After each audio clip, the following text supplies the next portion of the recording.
What's going on, y'all? We got episode 3, Let's Be Real podcast, third episode of the season, man. And look, just finished up with week 2 of the NFL, man. So we're going to talk about that, obviously. We're going to talk a little bit about this Thursday night game, but not quite in the way of how we would normally talk about a game coming up, because I'm not really going to talk about the game as much. We're going to more talk about kind of the comments that came out. And so, man, but look, you know what it is, y'all. You know how we starting tonight. Like always, we got the wine. So I went a little different tonight, man. Got an orange wine. I do like orange wines. I am a fan of a lot of orange wines I've tried up to this point. This one right here, it's Terre di Chiete. Bam. We're gonna hope I said that right. But it's an Italian wine. It's a Malvasia orange wine. So all organic. It is biodynamic. So a lot of good things they're doing at the winery. Um, really kind of nice citrus smell right out the gate, like that. Really got a real nice color, man. I don't know how well y'all can see it, but real nice orange color.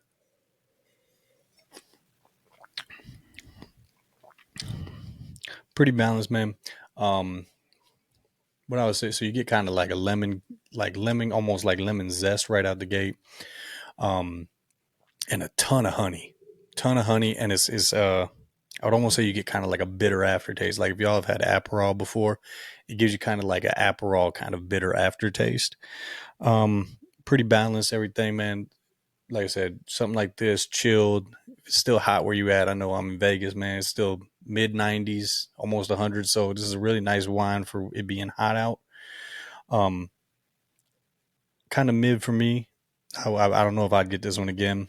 I'm not a big fan of that like bitter, lingering aftertaste. But look, if you like that kind of flavor, if you're a big fan of Aperol, I can see you possibly liking this. Um, like I said, if it's hot, it's a nice little kind of wine to drink on a nice hot day. But yeah, that's my thoughts on that one, man. Look, we're gonna drink it because you know me, I love me some wine, and so we're gonna sip on this throughout the episode. But like I said, probably I don't know if I'd buy it again though. We'll see. Maybe I have to share it with somebody and see how they feel. But yeah, man, that's how we're gonna do it. And so look, we're gonna start off Thursday night, week 3. So we filming this Wednesday, so by the time this drops on Thursday, it'll be the game tonight. And we got Dolphins and Bills, man. And like I said, we're not really going to go into the game too much because I think we all kind of have the same thoughts around this. Um, Bills probably going to roll them. Dolphins have looked real, real bad lately this year through the start of the season. But the thing that I want to talk about is the comments Tua made about Josh Allen. And so, look, I understand as far as, you're asked a question about somebody else, another player, another team, and customary, you give them, you know, a respectful amount of, flowers, right? They ask you, oh, Josh Allen, how, what's going up against him like? Oh, he's a great player. Always looking forward to competing with him, blah, blah, blah. Or, with Bills, yeah, great team. We're looking forward to going out and competing. The thing I did not like about Tua's comments when he said, if y'all didn't hear in his press conference, Tua came out and said, yeah, Josh Allen, man, throws the ball incredible, runs the ball incredible, basically does everything better than me. Um, you know, to me, that's a miss, man.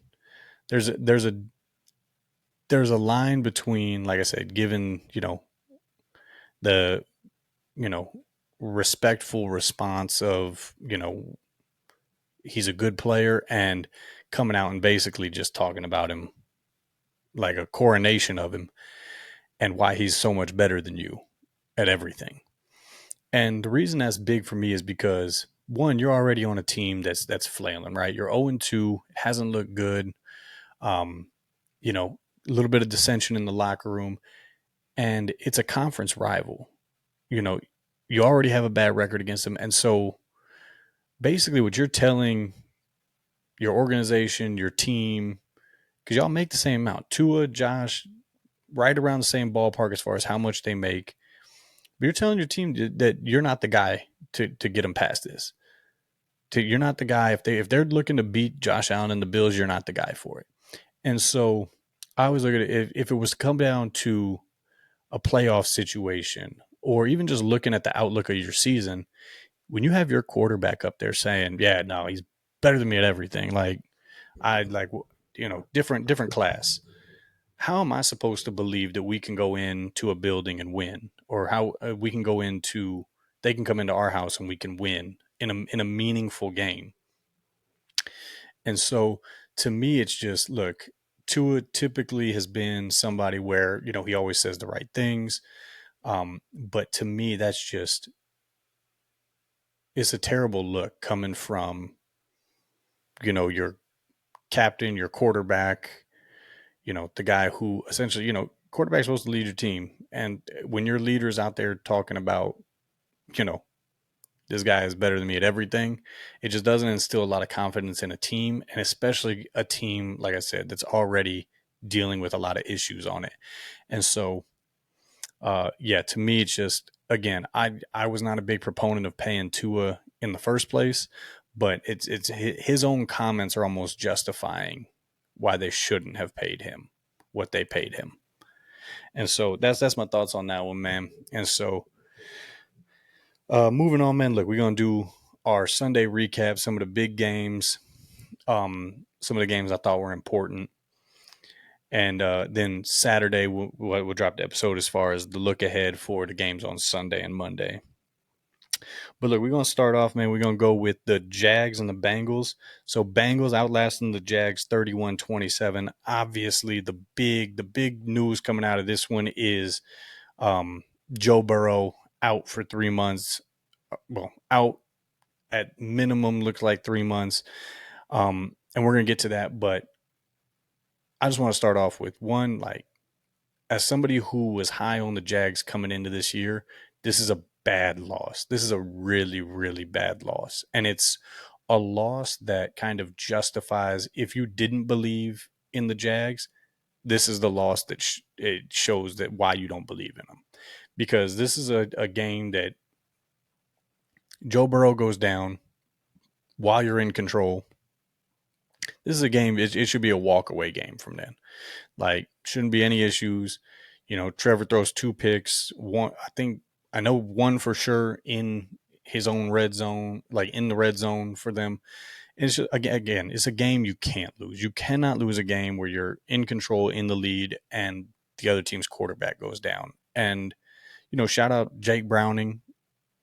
He's no Joe Burrow. He's no, Brock Purdy. And y'all know how I feel about Brock Purdy. But again, it's for him to lead a comeback against you when he throws 3 interceptions. That's terrible. And it's a game where if you're the Jags or if you're somebody like me who picked the Jags as a team that's going to kind of pop this year, it's not looking good, especially when you consider, the Texans are reeling. And winning that game could have really kind of started to put some separation between you and the Texans. Look, now Texans roll in. I believe they play next week, the Jags and the Texans. And look, they beat you. The Texans beat the Jags, and they're right back in this division. Whereas, so again, just really big miss from the Jags right there. It's just, again, it's a loss you can't have. So next, man, look, we got Joe Burrow, obviously turf toe injury out.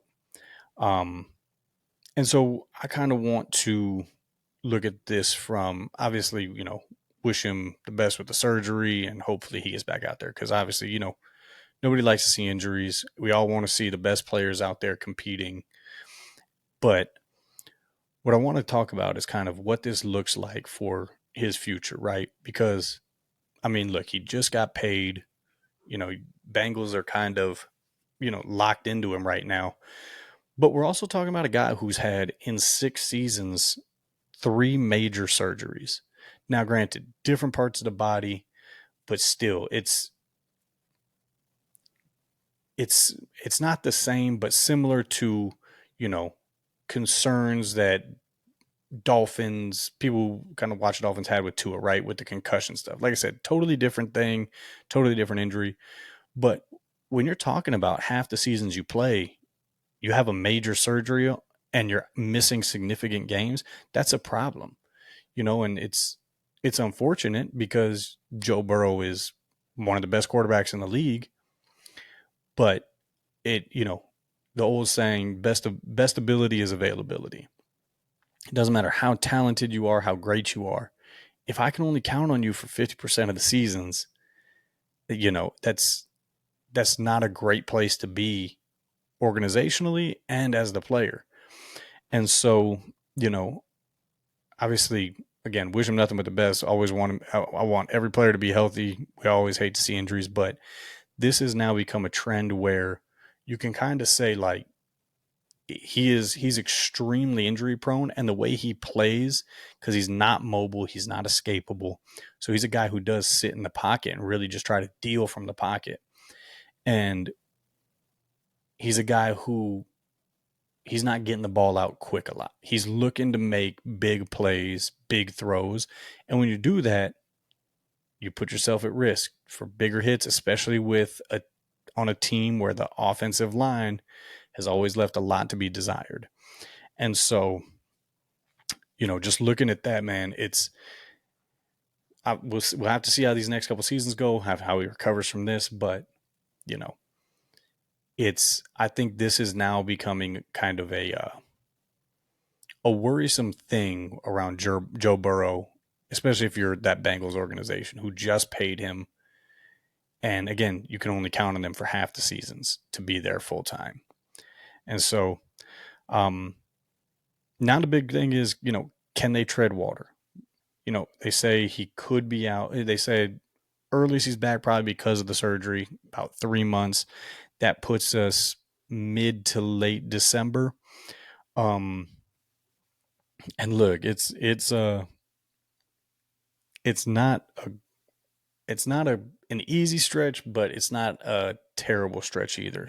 So when we look at game, I kind of just broke down the schedule, but you got 11 games, looks like, between now and when he could be back. You got the Lions, Packers, Ravens twice, and the Bills. Now, to me, those should all be losses. So now you're looking at 5 losses.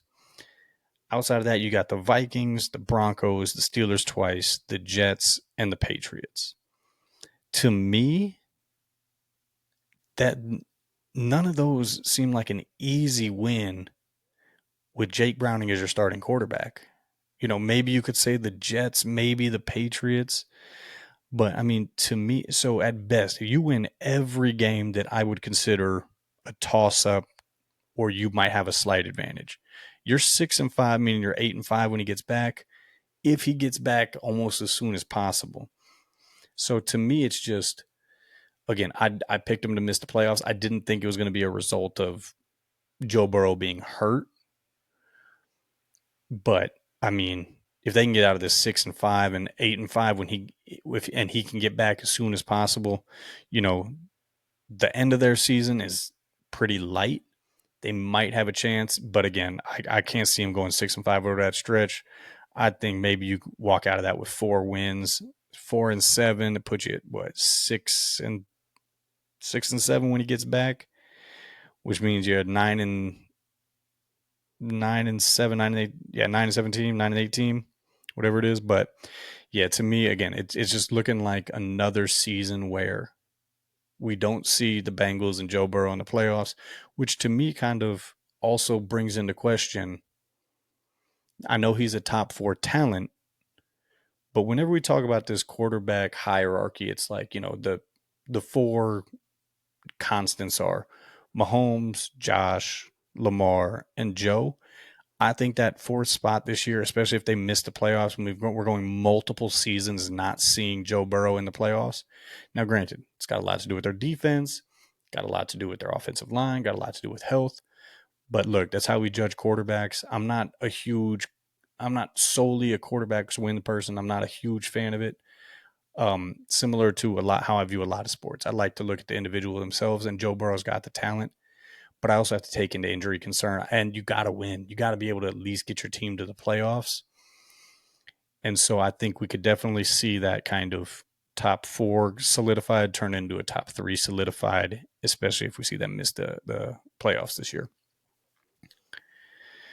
Next, man, we got the Giants and the Cowboys, man. So I ain't going to lie to you guys. This is a game, when I saw it, I was like, not going to watch it.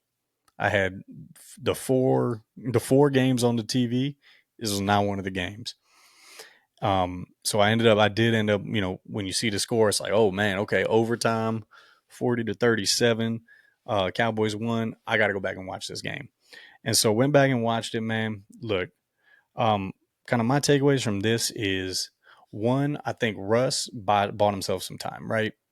I mean, best statistical game probably of his career. 30 of 41, 450 yards, 3 touchdowns. Did have a really bad pick, but man, look, turn back the hands of, I can't even say turn back the hands of the clock, because I don't know if I've ever seen him have a game like that. But I think he at least staves off Jackson Dart for now, especially after week 1, where it looked like New York itself was going to kind of bully them into sitting him because of how bad he looked. Another takeaway from this, man, look, like we said, Russ week 1, really bad. 17 of 37, 168 yards in week 1. To go from that to 30 of 41, 450, and 3 touchdowns, I don't think Russell Wilson got any of Jordan's secret juice leading into this game.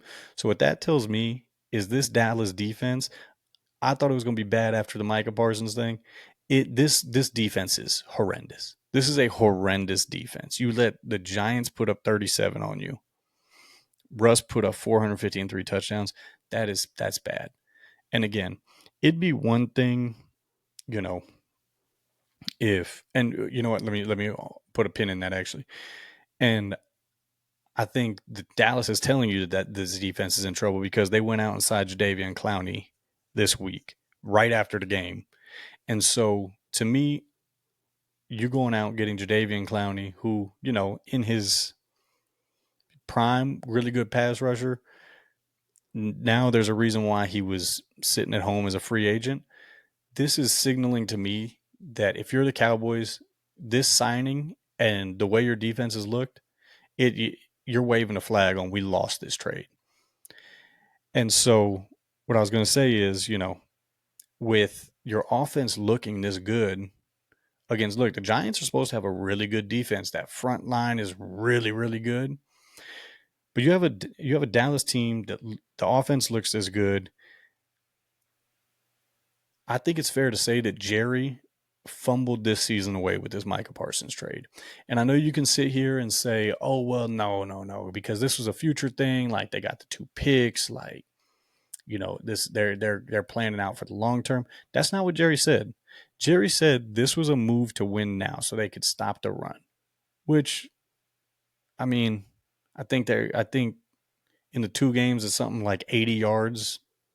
Teams are averaging against them running the ball, which, I mean, it's kind of whatever. But I don't care if you can stop the run.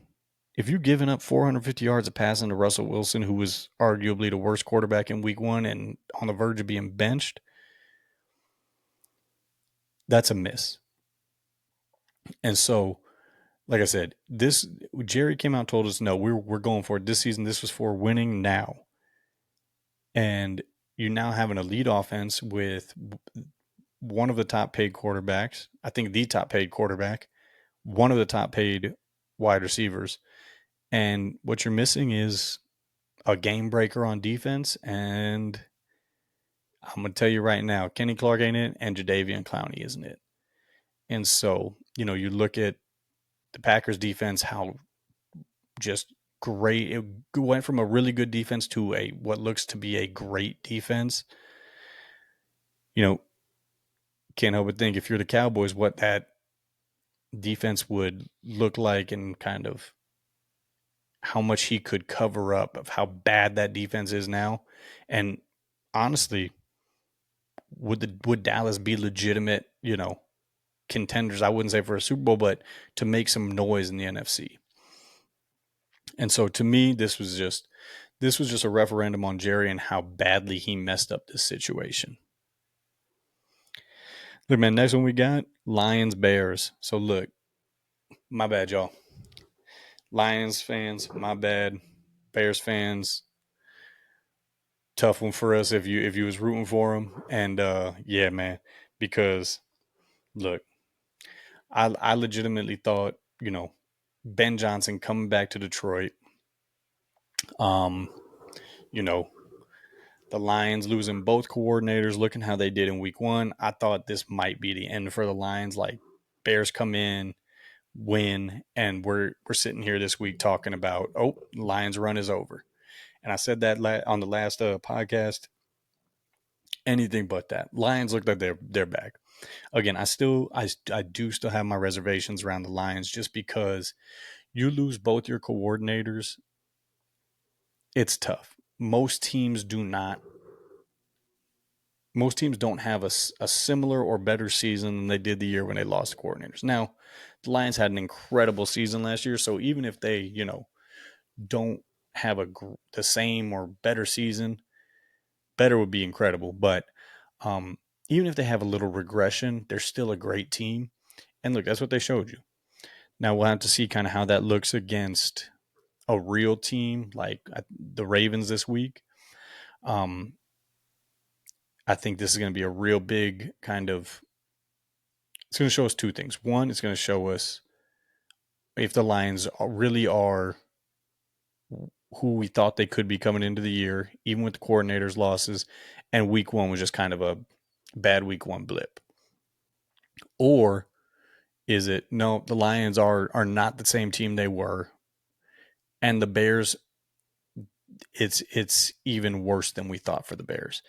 Now look, the defense for the Bears, look, Caleb was all right. Again, it's Caleb. I'm rooting for him, but he has flashes, but he's really got to figure it out, man. And look, I'm not blaming this one on him. Hard to blame the quarterback when your team gives up 52. Could he have been better? Yes. Was he bad? No. I think he was just it was an average game from him. But I think what this does show is if you're the Bears, you're still very far away from being a playoff team, being in contention for that division, which, again, I picked them. I thought they were going to be a playoff team again this year. I thought adding Ben Johnson, I thought that offense was going to hum, and I thought the defense was going to be good enough. Yeah, it's wrong.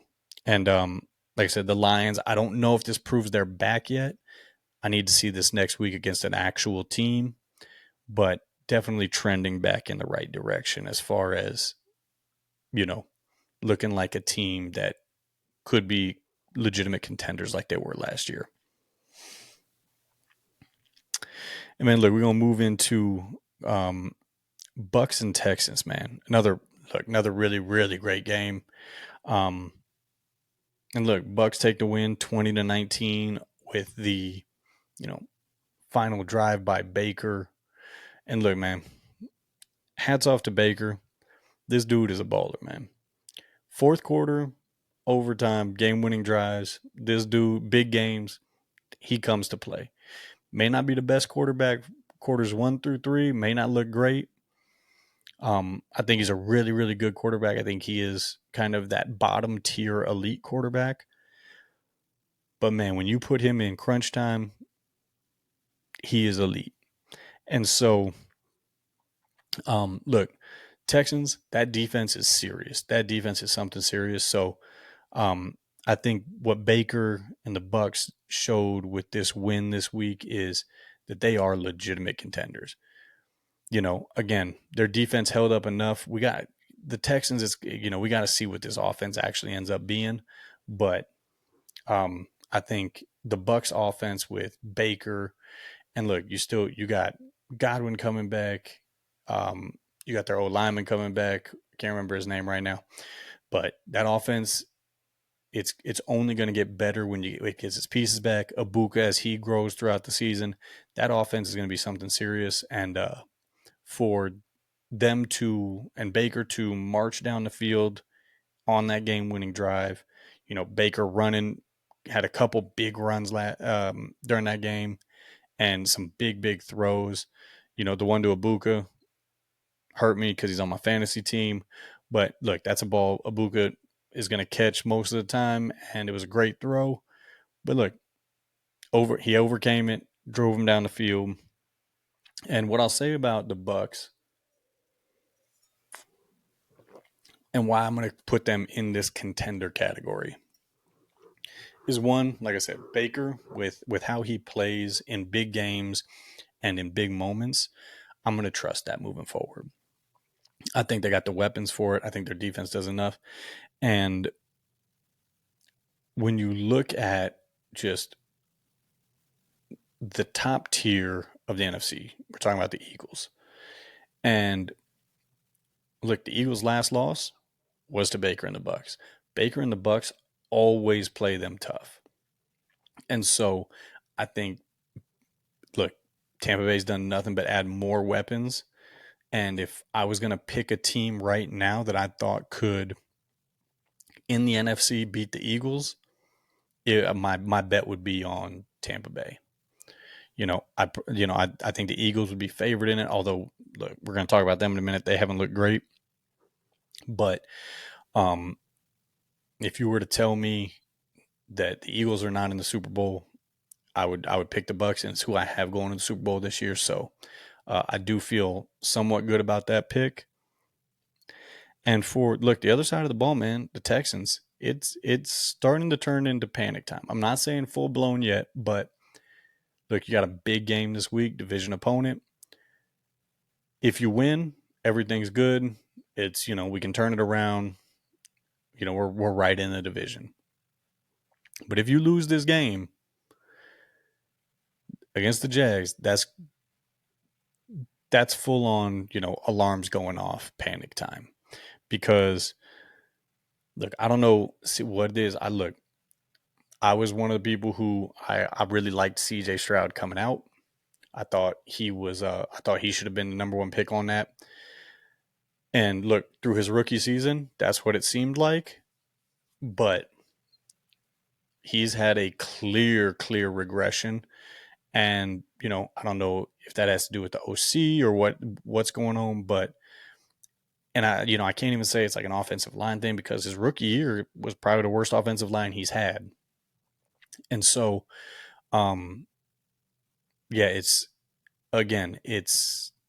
not panic time yet, but look, there's smoke and someone is sitting next to that fire alarm ready to pull it and ready to set off those alarms. And so again, big game this week coming up. I think this is a game they have to win. I think if they lose this game, I'd probably say they're not going to make the playoffs. 3 weeks in, yeah, I would write them off 3 weeks in. But again, look, you still have CJ Stroud, who I think some people were ready to elevate into kind of like that elite quarterback status. If you would have asked me 8 months ago, I would have said he's in it.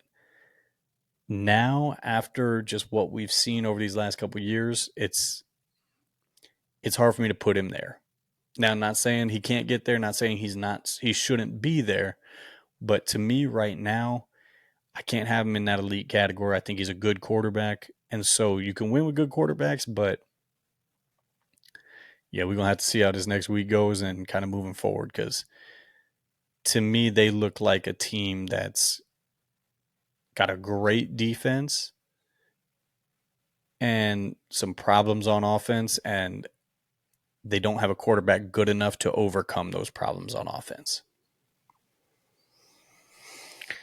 All right, man, we're going to switch it up a little bit here, and rather than talk about the game because it was a whatever game, but we're going to talk about the Chargers. We don't really need to talk about the game because Chargers won 20-9, completely dominated the Raiders. But I just want to talk about the Chargers' outlook going into this year, man, or going in after 2 weeks, going into week 3. Because they are looking more and more like legitimate Super Bowl contenders. And look, I'm not going to put them there yet. I know Herbert is talent wise right up there with the best of them. Um, I know he gets the Peyton Manning year 5 comparisons. Not ready to do that yet. But what I will say, some things that I do really like that they're doing this season is one, much more pass heavy. They're throwing, I think they do have the most um, percentage of plays that are passing of anybody in the league. And look, I thought last year was it seemed to me last year that Harbaugh leading into the run so much almost seemed like, okay, maybe he sees something with Herbert that we all don't see. Like we all see the talent, but Harbaugh sees something where it's like he can't really trust him to open it up.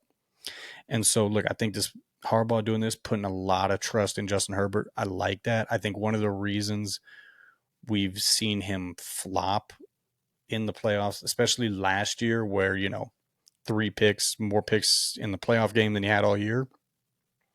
I think one of the big reasons for that was they didn't pass very much last year, and they were a very much run heavy team, and they weren't asking him to make winning plays. And so when you get into a high pressure situation like the playoffs, and it's the first time they're leaning heavily on you, mistakes happen. And look, it's not just that time. Look, the reason why I have trouble even now putting the Chargers into that true contender bracket is because I've seen Justin Herbert in the playoffs. And while, yeah, his arm talent is top tier, I see him have his worst games in the biggest games. And so, look, win against the Chiefs, huge. Chargers defense looks incredible. Um, I think right now it's got to look like they might be the favorites to win that division. Um, I would maybe put it toss up between them and the Chiefs still. We're going to talk about the Chiefs in a minute. I still think the Chiefs are going to get this together. Chiefs also have a very lax schedule to end the year. And so, if they can get some of these runs and kind of see what it looks like these next few weeks before they get Rasheed back, where they do have some really tough games. If they can get out of this 3-3, I think they have a good chance of probably running down the Chargers just because I trust them more than the Chargers. But look, it would not shock me to see the Chargers win the division. It would shock me to see them win a round in the playoffs. Even still, with how great they're playing, with how great that defense is, I think Justin Herbert, to me, until I see you not absolutely just blow a game in the playoffs, I got to assume that what I've seen throughout your career is who you are.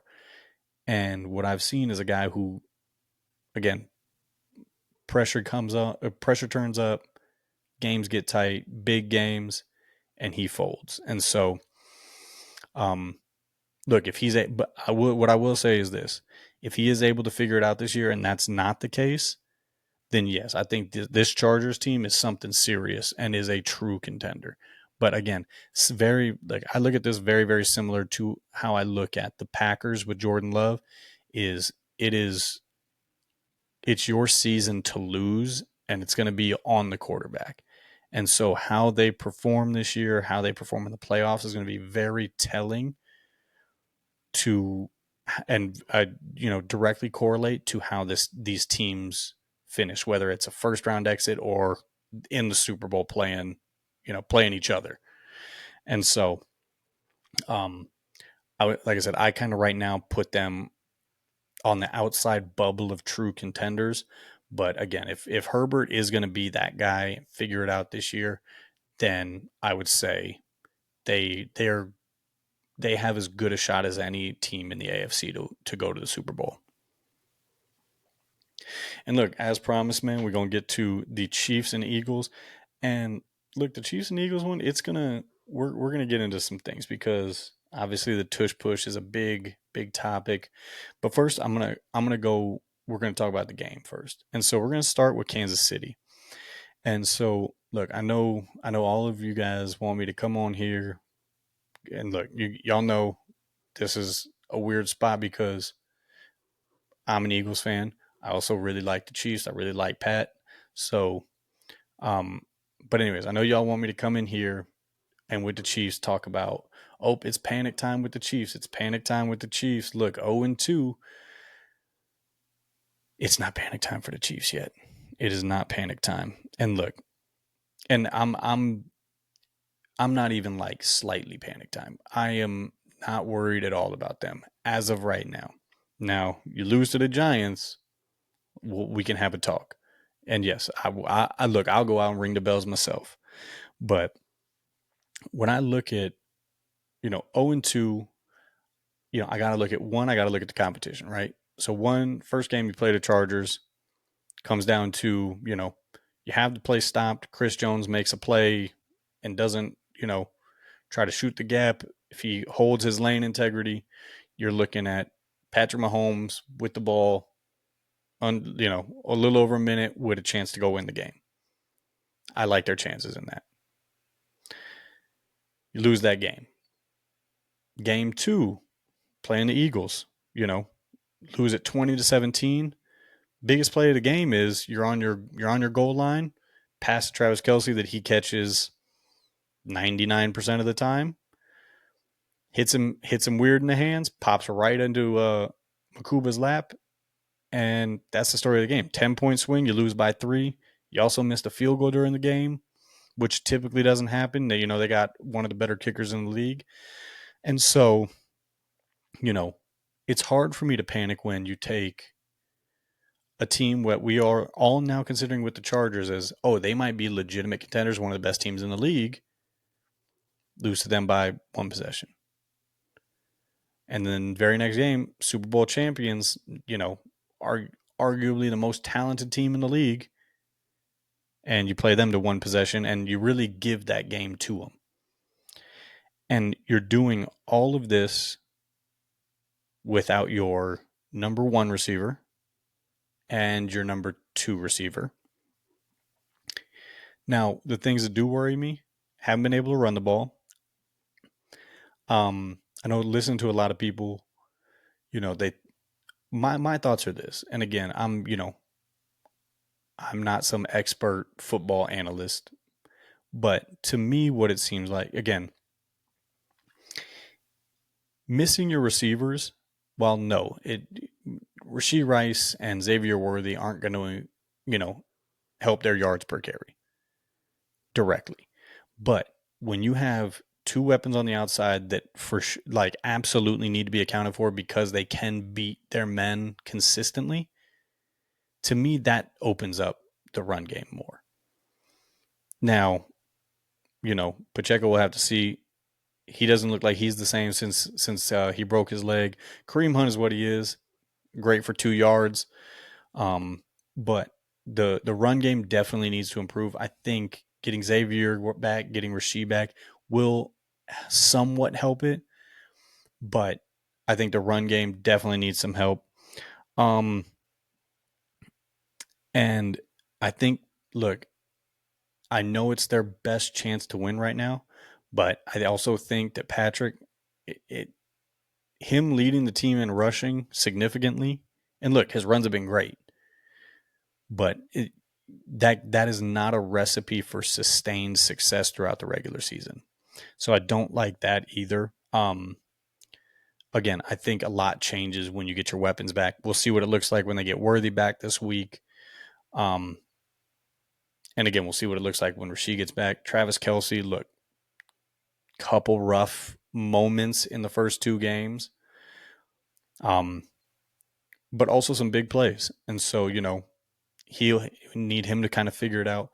But look, what I will always fall back on is you're talking about a team who has been to the last 3 Super Bowls, won 2 of them, who just played arguably 2 of the best teams in the league to 1 possession losses without their best 2 weapons. So to me, that's not a team that I need to worry about, at least not yet. Next one, man. Look, kind of the flip side of this is Eagles 2-0. I don't think they should feel great about their 2-0 start. Now, I'm not saying the Chiefs should feel good about their 0-2 start. No one likes 0-2. But when I look at the Eagles 2-0, man, a lot of things concern me with them. Number one, and look, I texted a couple people about this, but the way they're winning reminds me a lot of 2 years ago. And look, if I wasn't doing a podcast 2 years ago, but I got some people who can attest to this. 2 years ago is, coming off that Super Bowl appearance where they lost, was the year where they're winning games that they shouldn't win consistently. And my whole thing that whole year is like, look, you can't keep doing that. It's not a recipe for success, throughout an entire season. You can't just keep winning and kind of just pulling out the hat right at the end.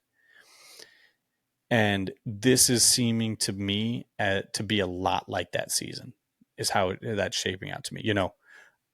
Again, Chiefs, I would say the Chiefs should have won that game, but you get that lucky bounce. You kind of get away with, and like I said, we're going to talk about it a bit, get away with a couple false starts. Week 1, you don't look great against Dallas. Arguably should have probably lost that game if not for CeeDee Lamb, one of the best receivers in the game, not coming down with 2 catches. One that he makes 99 times out of 100. The other one he makes maybe 75 out of 100. And so the secondary is still a problem. I think the pass rush still a little bit of a problem. But I've made some moves there. Looked a little bit better against the Chiefs, but again, I don't think it looked great. And then I think the offense looks very, very just kind of simple vanilla. Now, maybe the new play caller is just kind of trying to ease them in, and it's like, hey, we're winning, that's fine. But like I said, it's reminding me of a lot of 2 years ago from a standpoint of how we're winning, from a standpoint of even when you watch just how we're playing with the offense, it's hand the ball to Saquon, tush push, check down, deep shot. That's the whole playbook. And so to me, that it is a cause of concern. Now, granted, you take 2-0, you love 2-0, but it can't be, like I said, it can't be just squeaking out ugly wins consistently. And that's what 2 years ago is what this reminds me of. And so next, man, tush push. And now look, I'm an Eagles fan, been an Eagles fan my whole life. I have been pretty outspoken since they started doing it that I was not a fan of the tush push.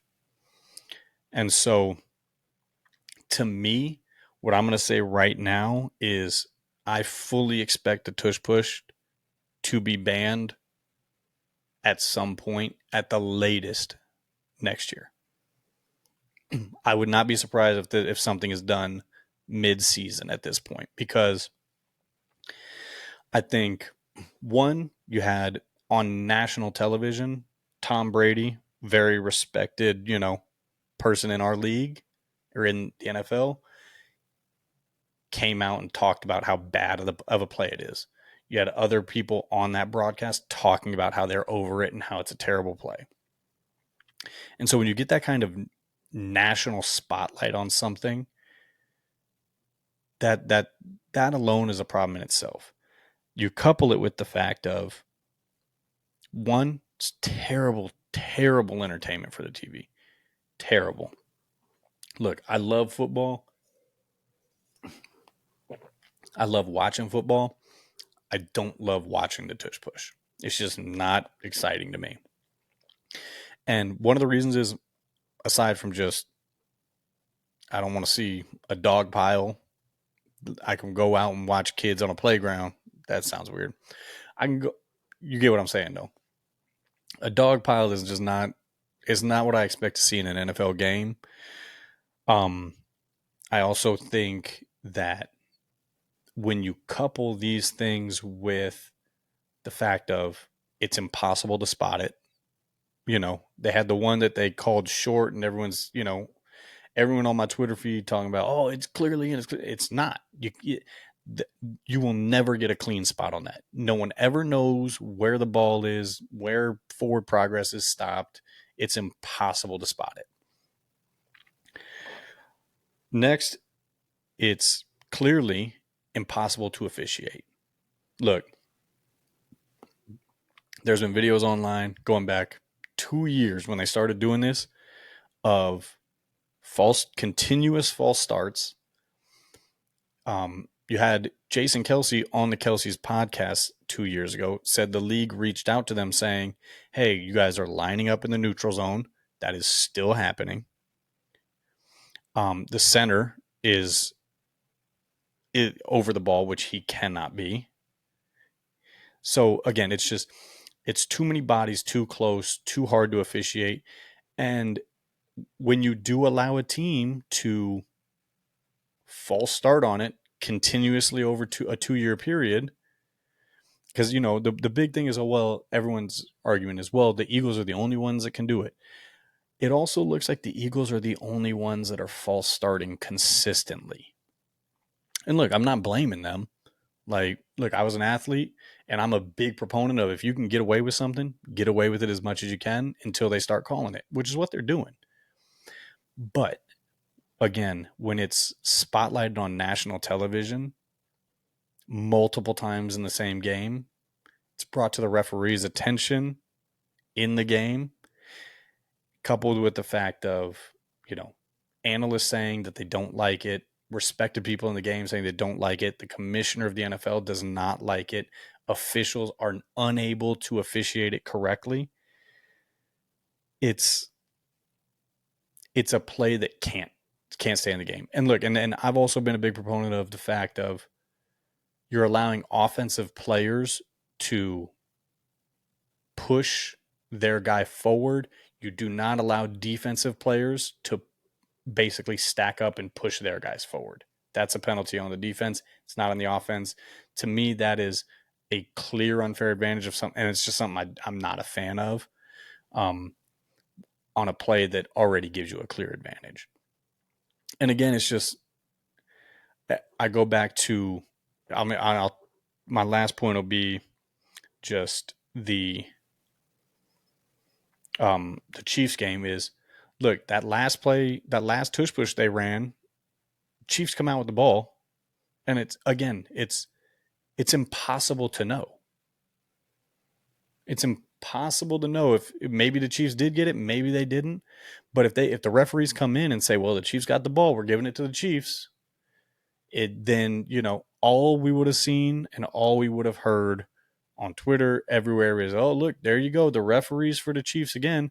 But it's like, look, it's when you can't see the ball, you can't know what's happening. And so to me, it's just, again, it's ugly. It's a play that is officiated terribly. It's just, there's too many things wrong with it for them to allow it.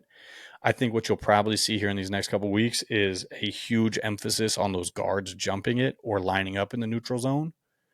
And look, that shifts the game.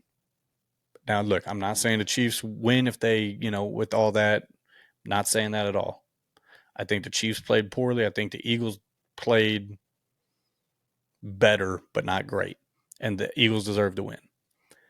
But 4th and 1, when you jump off sides or you false start or you're in the neutral zone, turns into 4th and 6, and that's a whole different conversation now. And so I think the NFL's got no choice but to make it a point of emphasis to look at the guards. And I think just it's going to turn into a thing where officials are going to talk about how it is impossible to officiate, and you can't have a play in the game that's impossible to officiate. So I think, again, I wouldn't be shocked to see it gone this year during the season. I definitely do not think it makes it to next year. And so, yeah, with that, man, that's it for us. Episode 3, man. Appreciate y'all as always for watching. Look, like, subscribe. We're on YouTube, Spotify, Apple Podcasts. Man, follow us on social media, on TikTok, on Instagram. Interact with our stuff. Let us know, let me know where you agree, where you don't agree. Look, I'm always open for some debates online. So definitely hop up in them comments. But look, always appreciate y'all for watching, and we'll see y'all next time.